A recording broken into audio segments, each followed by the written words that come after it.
pessoal, sejam muito bem-vindos ao podcast da Casa das Meninas. Este é o primeiro episódio da temporada Dando Voz a Elas. Meu nome é Débora, é um grande prazer estar à frente de mais um projeto desta instituição tão querida. E para iniciar este projeto de forma triunfal, temos a honra de receber aqui, como primeira convidada, a irmã Andréia. A irmã Andréia, que é superiora regional no Brasil, veio lá de Belo Horizonte para estar conosco. Irmã Andréia, é um prazer tê-la conosco e seja muito bem-vinda. Muito obrigada. É um prazer e uma alegria também estar aqui, Débora, com uma grande responsabilidade, né, de estar abrindo aí a série. Então, mas é a maior alegria do que o peso da responsabilidade. Irmã Andréia, a Casa das Meninas já tem quase 60 anos de história, né? São 60 anos transformando vidas e é inegável que a Casa das Meninas tem grande relevância na cidade e em toda a região. De certa forma, a Casa das Meninas fez parte da vida de cada morador patense. E o que muito poucas pessoas sabem é que por trás desta grande história existe uma história ainda maior, uma história de 100 anos, que é a história da congregação das Irmãs Discípulas de Jesus Eucarístico. E como toda história, a história da congregação teve um início. A gente queria ouvir um pouquinho, irmã, sobre o início desta história tão bonita.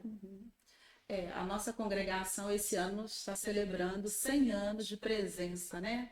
Na história, na igreja, na sociedade. E, assim, falando bem resumidamente, ela foi fundada em 1923 pelo bispo da Diocese de Tricarico, uma diocese muito pequenininha no sul da Itália, com enormes desafios. Quando o nosso fundador, o venerável, ele está em processo de beatificação e ele está no grau de venerável.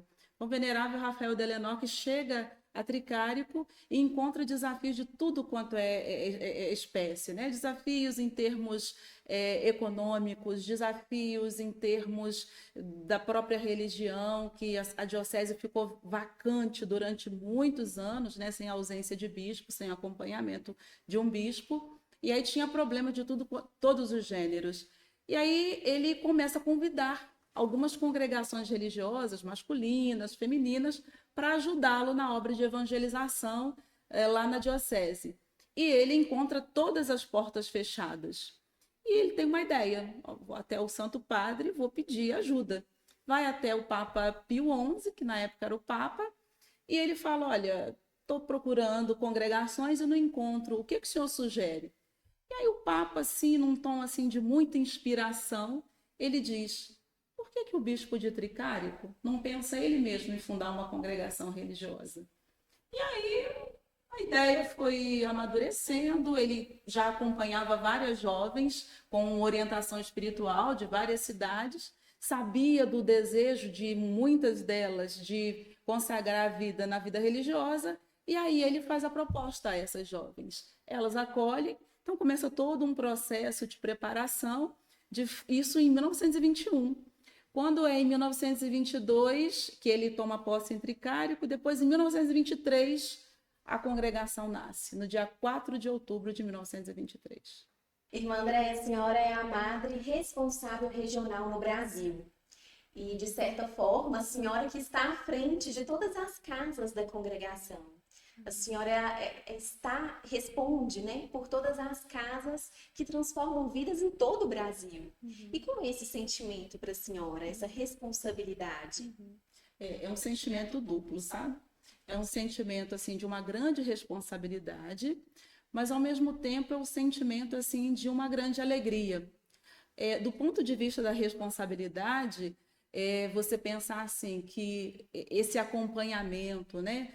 Não somente o acompanhamento das obras, mas o acompanhamento das irmãs. Então, é um grande desafio, né? Essa responsabilidade de ajudar as irmãs a manterem vivas a chama da própria vocação, né? Do entusiasmo, e manter viva a chama do carisma da congregação na nossa missão. Mas, ao mesmo tempo, também é uma grande alegria, porque ao acompanhar as irmãs nas várias comunidades, a gente se encontra também com muitas pessoas, pessoas que a gente vai aprendendo a conhecer, a querer bem, e aí a gente vai se enriquecendo, né? Nas trocas que a gente vai estabelecendo a cada ida às comunidades, a cada encontro com as pessoas. Então é desafio, mas também tem muitas construções bonitas aí. É muito valioso, né, irmã? Uhum. E é uma vocação de amor, Sim. né? É um chamado muito bonito. É se abdicar de toda uma vida para estar a serviço da vida de outros, né? É um amor ao próximo inigualável. E como que foi para a senhora receber esse chamado? Como que foi descobrir essa vocação? Como foi descobrir que a senhora nasceu para isso? É interessante, né? Porque quando a gente fala em descobrir, algumas pessoas têm a noção, assim, sei lá, a ideia de que a gente já nasceu com a vocação, já nasceu, cresceu falando o tempo inteiro, eu vou ser freira, eu vou ser freira. E não, né? Deus ele vai se revelando na vida da gente, na história da gente. Então, depois da minha primeira Eucaristia, eu, assim, sumi, né, da igreja, como todo adolescente, pré-adolescente, né? Mas aí chega aquele momento na vida que se pergunta assim: e aí? O que eu vou fazer da vida? E eu comecei a me identificar muito. Depois da primeira Eucaristia, eu sumi.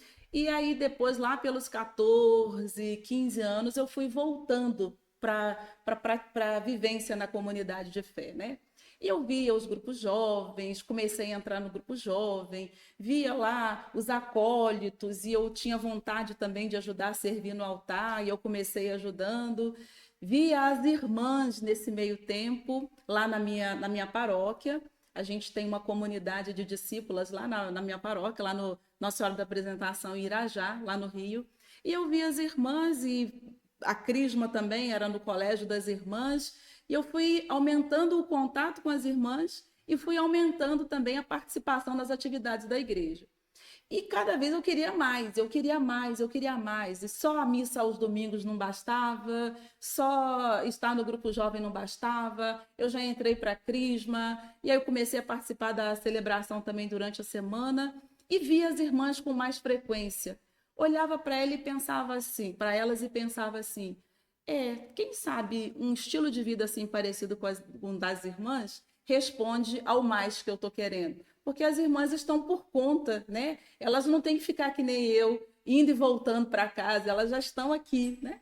E aí eu comecei a me aproximar delas, comecei a me interessar sobre como era a vida das irmãs, e depois que eu recebi o sacramento da Crisma, eu decidi pedir a elas para um acompanhamento vocacional, conversei com o meu pároco, e ele foi me ajudando a discernir. E aí, cada vez que eu estava com as irmãs, ia crescendo em mim a certeza de que o caminho era aquele mesmo. E aí eu entrei na congregação, né, depois de um caminho de acompanhamento. Que lindo, irmã. Irmã, hoje nós prometemos contar o começo de tudo. E nós já contamos, né, um pouquinho, já conhecemos um pouquinho sobre o começo da história da congregação. Agora nós gostaríamos de ouvir um pouco sobre o início da história da Casa das Meninas. O início da história da Casa das Meninas é bem interessante, assim, porque casa muito com o início da história da congregação. Então, o nosso fundador foi para uma diocese muito pobre, onde tinha necessidade de tudo. E nós nascemos para ir até essa diocese, até esse lugar, até essas terras da diocese de Tricárico, onde tinha necessidade. E a Casa das Meninas, ela também surge num contexto de necessidade, não fundada pela nossa congregação. Nós depois chegamos, a Casa das Meninas ela já existia, e como o bispo de Patos, na época, Dom Jorge, sabia do carisma da congregação, do jeito de lidar com a missão da congregação, ele pensa na gente para vir para cá. Mas então, qual é o início dessa história da Casa das Meninas antes de nós discípulas chegarmos aqui? Toda a sociedade de Patos, certamente, conhece a Dona Edith Gomes. Dona Edith foi quem, juntamente com um grupo de mulheres, ela funda a Casa das Meninas. E a fundação da Casa das Meninas, ela nasce de um sonho antigo da Dona Edith. Dona Edith, desde adolescente, pré-adolescente, né, ela disse que tinha 11 a 12 anos, quando começou a surgir nela o desejo de criar uma casa para acolher crianças em situação de dificuldade, crianças carentes e idosos também. E aí, então, lá, depois que Dona Edith já era casada, né, já tinha a sua filha, ela, com um grupo de mulheres, ela funda uma associação para começar a angariar fundos para a construção da Casa das Meninas. Então, no ano de 1960, elas fundam essa associação, cujo nome a gente, né, mantém até hoje, Associação de Proteção à Infância e à Maternidade de Patos de Minas. Antes mesmo de existir a construção, já existe a associação. E elas vão angariando fundos. Depois, elas ganham o terreno, parece, se eu não me engano, era o prefeito ou o vice-prefeito da época, o senhor Garcia Rosa. E elas ganhando esse terreno, elas então, depois de terem já angariado uma boa quantidade de fundos, elas começam a construção em 1960. A construção dura 5 anos, vai de 1960 a 1965. Em 1965, terminando a construção, elas então entram em contato com uma congregação religiosa chamada Servas do Espírito Santo. Essas irmãs moravam em São Paulo, na cidade de Santo Amaro, e aí elas começam toda uma tratativa, carta que vai, carta que vem, e propostas, esclarecimentos, e as irmãs querendo saber como é que vai fazer para sustentar a comunidade que vem para cá, querendo um pouco de garantias, né? E aí, sim, depois de um longo diálogo entre elas, então, as irmãs, elas vêm para a Casa das Meninas e, se não me engano, foi fundada em 12 de outubro, é isso mesmo, 12 de outubro de 1965. As irmãs servas do Espírito Santo, elas permanecem aqui na Casa das Meninas de 1965 a 1971 e sempre com o auxílio dessas damas, né, desse grupo de mulheres da associação. Elas ajudaram na administração da obra.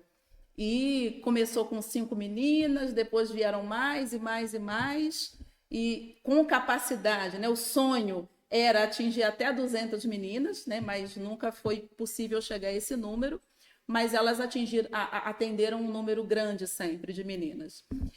Depois, em 1971, por motivos vários, as irmãs servas do Espírito Santo precisaram deixar a Casa das Meninas. E aí a casa fechou, as crianças foram de volta para as suas famílias e o bispo da época, Dom Jorge Escarso, ele fica preocupado. Não, mas a casa faz muita diferença. Como a gente vai manter essa casa? A gente precisa fazer essa casa voltar a funcionar. E o Dom Jorge conhecia a nossa congregação, porque nós tínhamos uma casa em Araxá e uma casa em Campos Altos. E Araxá fazia parte da Diocese de Patos de Minas. E aí ele vai até Araxá, conversa com a responsável de Araxá, que era a irmã Rosária na época, e aí a irmã Rosária faz a proposta para a Madre Geral, e aí começam as tratativas, né? Com correspondências que vão e vêm, visitas, a associação aqui das mulheres, juntamente com Dona Edith e outras, foram até Araxá várias vezes conversar com as irmãs, e aí no ano de 1972, então, nós, irmãs discípulas de Jesus Eucarístico, chegamos aqui na Casa das Meninas e, graças a Deus, estamos até hoje. Né? E assim foi, assim nós chegamos aqui. Irmã, algo que muitas pessoas, assim, a maioria delas, que dizem quando conhecem verdadeiramente a fundo o nosso trabalho, é que não tinham noção da dimensão do nosso trabalho. Diariamente, a gente recebe cerca de 250 pessoas. Então, são aproximadamente 250 pessoas que se alimentam aqui e são ajudadas. E elas pensam, né, inicialmente, vendo por fora, que é aquela nomenclatura do acolhimento apenas, que é o antigo orfanato, né? nós temos 4 frentes de trabalho. Então, nós gostaríamos de ouvir um pouco sobre cada uma delas. Interessante, Débora, porque assim, acho que a Dona Edith é uma figura assim, emblemática que a gente não pode nunca deixar de nomear quando a gente fala na Casa das Meninas. E nesse sonho de infância da Dona Edith, ela tinha, eu falei, né? Ela tinha um sonho duplo, né? Que tinha 2 dimensões. Tinha o acolhimento às crianças carentes, mas tinha também o acolhimento às idosas. E é interessante que a Casa das Meninas, por um bom tempo, foi casa das meninas só, entre aspas, né? Ou seja, o que eu estou querendo dizer com só? Acolheu a infância. Mas a partir de um dado momento na história, a Casa das Meninas ela começa a dar carne, vamos dizer assim, dar corpo a essa segunda dimensão do sonho da Dona Edith, que é acolher também as idosas. Então, são outros tipos de meninas, né? São as meninas maiores, vamos dizer assim.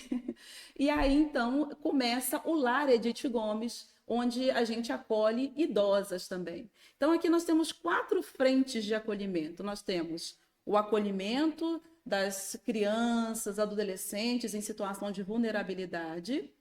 Nós temos a creche, que acolhe, né, as crianças da comunidade. Nós temos o contraturno escolar, onde vêm crianças que as que estudam na parte da tarde permanecem aqui na nossa casa na parte da manhã, com atividades educativas, reforço escolar, atividades culturais, lúdicas, né? E por aí vai. E nós temos a frente que é o cuidado das idosas, no Lar Edith Gomes. Nossa casa tem capacidade de acompanhar, de acolher 25 idosas e sempre a fila de espera ela é longa, né? Porque tem muita gente que precisa ser acolhida, mas a gente tem aí a contingência do espaço, né? Do limite do espaço. Então a gente só pode acolher 25, né? Se tivesse espaço, tem demanda para muito mais, né? Mas então assim são 4 frentes amplas, desafiantes, assim, mas muito necessitadas de amparo, né? E de acolhimento. Sim. Irmã, e o que é mais extraordinário, eu trabalho aqui já tem 6 anos e eu já tive a oportunidade de estar próxima do financeiro e observar realmente o custo monetário para manter toda essa estrutura. E a gente quando a gente está ali observando isso e fala, gente, é extraordinário. Como é possível manter algo dessa dimensão, financeiramente dizendo, com doações? Então, a gente consegue observar que realmente é algo sobrenatural. A gente vive da providência, né, irmã? Aqui, a gente vê o Evangelho se concretizando a cada dia. O milagre da multiplicação dos pães. E aí a gente vê assim que esse milagre acontece a cada momento. A gente, de repente, meu Deus, como que eu vou fazer? Porque esse mês a gente está precisando do leite das idosas. E aí chega. A gente está precisando daquele alimento, né, da sonda gástrica. De repente a gente pede e de repente chega, né, aquela alimentação especial para a sonda. A gente está precisando de fralda geriátrica. De repente tem um caminhão de fralda geriátrica chegando. Ou seja, o milagre da multiplicação aqui na nossa casa, ele é mediado por um fator muito importante. A solidariedade e a generosidade da comunidade de Patos de Minas, da comunidade patense. E isso foi desde a construção até os dias de hoje.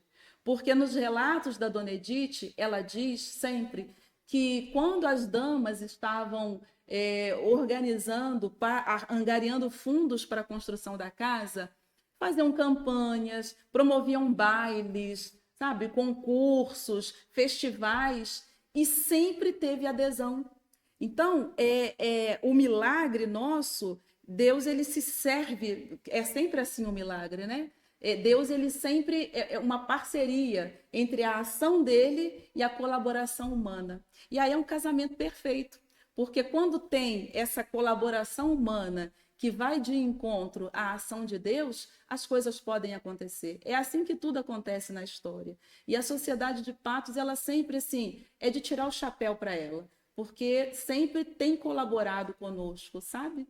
E graças a Deus, assim, é claro que algumas vezes, algumas coisas a gente tem falta, né? Mas, assim, repito, diante da falta, é só a gente manifestar a necessidade que o auxílio chega a tempo e a hora. Irmãos, são quase 60 anos de história. São quase 60 anos transformando vidas, interrompendo ciclos, mudando destinos.